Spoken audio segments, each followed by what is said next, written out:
नमस्कार, मी मंदाकिनी पाटील. माझ्या होममेड रेसिपीमध्ये तुमचं खूप खूप स्वागत. बघा, आज मी तुम्हाला ना भुईमुगाच्या शेंगा कशा उकडायच्या याची रेसिपी दाखवते.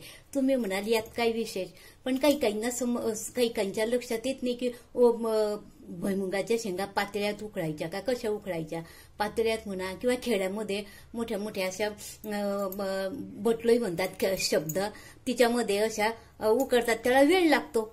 मग कुकरमध्ये उकडल्या ना की त्या पटकन उकडल्या जातात आणि त्याला वेळ पण लागत नाही आणि अशा छान उकडल्या जाताना दाना असा मऊसर होतो. तर त्या कशा उकडायच्या ते मी दाखवते. बघा, आता हा उन्हाळ्याचे दिवस आहे. उन्हाळ्याच्या दिवसामध्ये उन्हाळू भुईमुग खूप येतात. आता ते उन्हाळ्याच्या भुईमुगाच्या शेंगांना निघायला खूप सुरुवात झालेली आहे आणि बाजारामध्ये खूप येतात. तर बघा, मी त्यासाठी काय केलेलं आहे. बघा, ह्या शेंगा आहे ना, या बाजारातून आणल्या आणि या खूप स्वच्छ धुवून घेतल्या. 3-4 पाण्यानं स्वच्छ धुवायच्या. पाणी स्वच्छ निघेल तोपर्यंत या स्वच्छ धुवून घ्यायच्या. धुतल्यानंतर अशा गांडीमध्ये त्या निथळत ठेवायच्या. निथळत ठेवल्यानंतर आपल्याकडे जेवढ्या शेंगा असल्या त्या आकाराचं तसं कुकर घ्यायचं किंवा कुकरमध्ये जेवढ्या मावल्या तेवढ्या त्या टाकायच्या. जर कुकरमध्ये कमी मावल्यानं तर मग दोनदा कुकर लावायचं.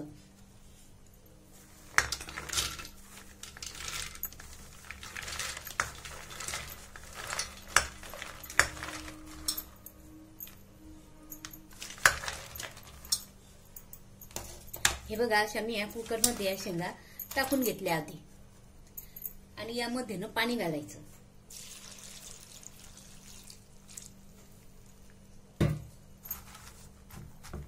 पाणी अगदी थोडंसं वर घालायचं. असं एकदम वर जर आलं असं पाणी घातलं ना तर कुकरच्या शिट्ट्या होतात. तेव्हा त्या कुकरच्या शिट्ट्या बरोबर असं खूप बाहेर येतं ते पाणी, म्हणून थोडंसं बेताचंच घालायचं. आणि यामध्ये शेंगा उकडायला टाकल्यानं तेव्हाच मीठ घालायचं. मीठ थोडं जरा जास्त घालायचं, कारण थोड्याशा जरा खालसरत त्या छान वाटतात. मीठ टाकल्यानंतर अशा खालीवर करून घ्यायच्या त्या आणि कुकरचं झाकण लावायचं. असं टाकल्यानंतर गॅसवर चढवायचं. गॅस सुरू करायचा. गॅस पहिली शिट्टी होईल ना तेव्हा गॅस एकदम मोठाच ठेवायचा आणि गॅस एक शिट्टी झाल्यानंतर गॅस मिडियम करायचा. आणि बघा, तुमच्या कुकरच्या शिट्ट्या कशा होतात काय असतात त्यावर अवलंबून आहे. कमीत कमी 6 ते 7 तरी शिट्ट्या होऊ द्यायच्या. याच्या 3-4 शिट्ट्यांमध्ये शेंगा एवढ्या उकडल्या जात नाही. म्हणून आपल्या कुकरमध्ये काही याच्यामध्ये शिट्ट्या जास्त होऊ द्याव्या लागतात, काही कुकरच्या कमी होऊ द्याव्या लागतात. त्या तशा बघून तशा शिट्ट्या होऊ द्यायच्या. पण पहिली शिट्टी आहे ना ही फुल गॅसवरच होऊ द्यायची आणि नंतरच्या आहे ना त्या मिडियम करायच्या. हे बघा, आणि एक सांगते तुम्हाला, ओल्या शेंगा सगळ्यांकडेच असतात असं काही नाही. कोरड्या शेंगा बहुतेकांच्या घरात असतातच. मग आपल्याला जेव्हा वाटलं तेव्हा आपल्याला उकडलेल्या शेंगा जो खाऊ म्हणतो, म्हणून काय करायचं, कोरडे शेंगा जर असली ना तर त्याचे जाड शेंगा निवडून घ्यायच्या आणि त्याचे असे तोंड मोकळे करून घ्यायचे. असे मोकळे करायचे आणि त्या शेंगानं रात्रभर पाण्यामध्ये भिजत घालायच्या. म्हणजे त्या दाणे जे कोरडे असतात ना ते एकदम ओल्या दाण्यासारखे होतात. हे बघा, आपली पहिली शिट्टी झालेली आहे. आता गॅस मी मीडियम याच्यावर ठेवला. आता आपण जवळजवळ 5-6 शिट्ट्या होऊ देऊ त्याच्या.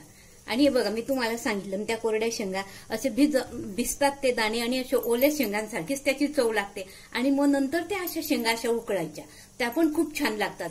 मध्ये मध्ये आपल्या आषाढी एकादशी असते, महाशिवरात्री असते, कार्तिक महिन्यातल्या मोठ्या एकादशी असतात किंवा अशा एकादशी असतात किंवा मध्ये जो खाऊ म्हणतो, मग तेव्हा अशा कोरड्या शेंगा ओल्या करायच्या आणि त्या उकडायच्या.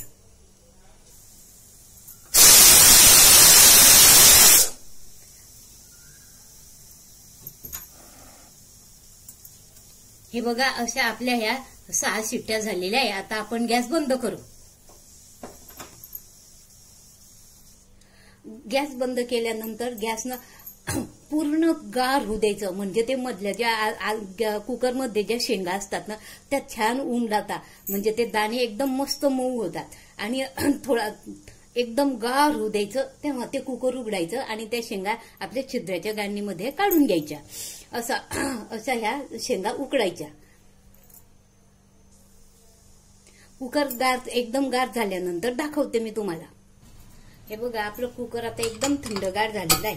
आपण उघडून बघू.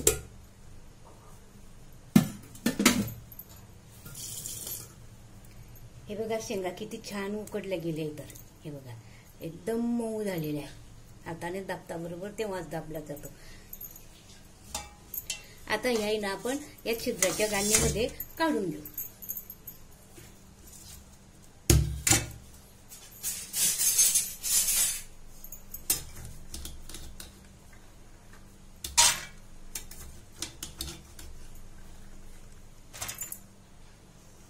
बघा कशा छान उकडल्या गेल्या आहेत तर या शेंगा एकदम यामधले दाणे मऊ झालेले आहे.